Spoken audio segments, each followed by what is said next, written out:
right, so what to do when exercise flares chronic pain? One of the first things that gets knocked off track when it comes to your fitness goals is a pain flare.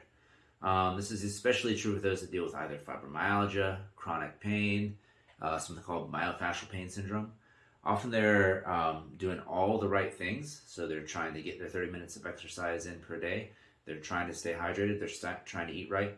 But even with all this, they still find themselves flaring their chronic pain.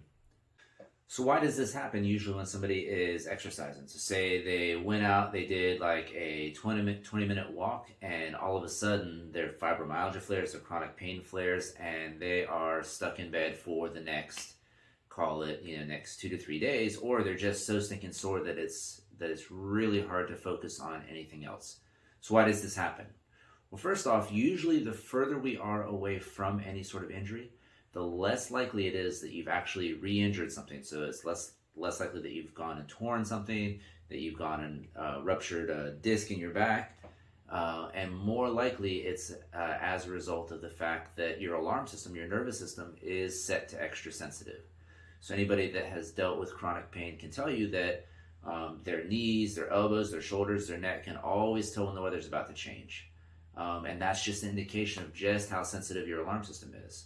More often than not, when you're dealing with higher levels of stress, you'll also notice that your pain flares. Sometimes when you get sick, you'll notice that your pain flares, or when the temperature changes, or when you've been sitting for too long.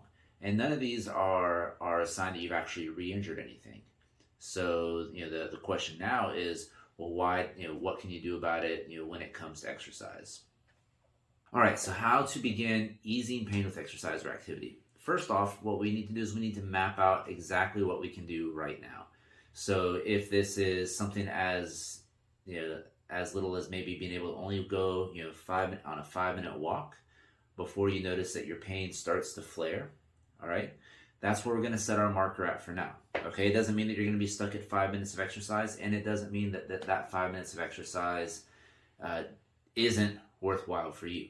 It's just that we know that we want to avoid that familiar boom and bust cycle that anybody that's dealing with chronic pain, fibromyalgia, myofascial pain syndrome can tell you about.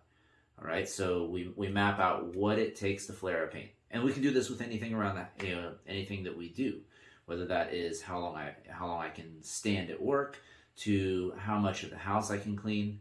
All right, what we want to do is we want to map out these things of what flares our pain. All right, so the second thing was we want to do our exercise, whether that's walking, whether that's strength training, whether that's riding the bike at the gym, at a level below what it takes to flare our pain. All right, so next, once we've done that level, so say we can walk 5 minutes before we notice that we start to flare our pain. Okay, so maybe we only go 4 minutes.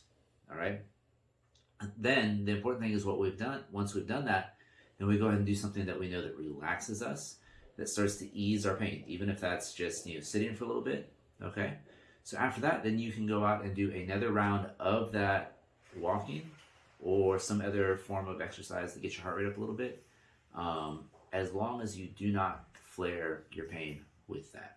Now, if you do notice that you do flare your pain, then what we're going to do is we're going to go ahead and we're going to divide this exercise session up over a couple times throughout the day, maybe even upwards of 3 times a day. Okay, so we go do our 5 minutes of our walk, and we come back home. Okay, so that exercise session is over.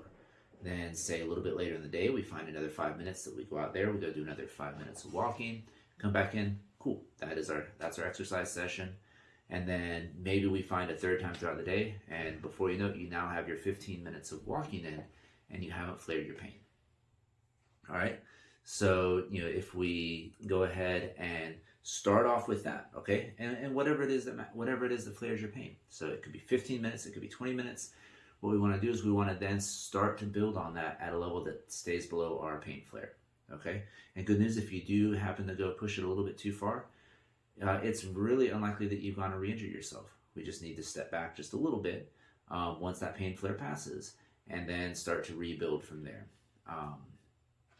And once you've done that, over the span of the next 6 weeks, 8 weeks, 12 weeks, soon you're doing things that used to completely flare your pain, have you in bed for 3 or 4 days, and you're able to do them, and actually they're starting to get a whole lot easier for you.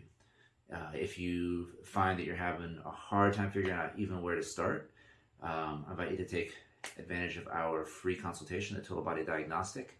You can find that at tallahasseept.com. Just go up to the very top of the screen, click on Schedule Free Consultation, and we'll sit down and we'll have a talk about what that map looks like for you and how to get you back to doing what you really want to be doing. Thank you for watching. I'm Dr. Brandon, owner of Physio at Biomechanics Physiotherapy, where movement is medicine. Hi, and welcome to TallahasseePT.com, home of Biomechanics Physiotherapy and Fitness. I'm Dr. Brandon, the owner and lead physio here at Biomechanics. And I just wanted to start off by letting you know who it is that we help and then how to best use this site to get the information that you're looking for.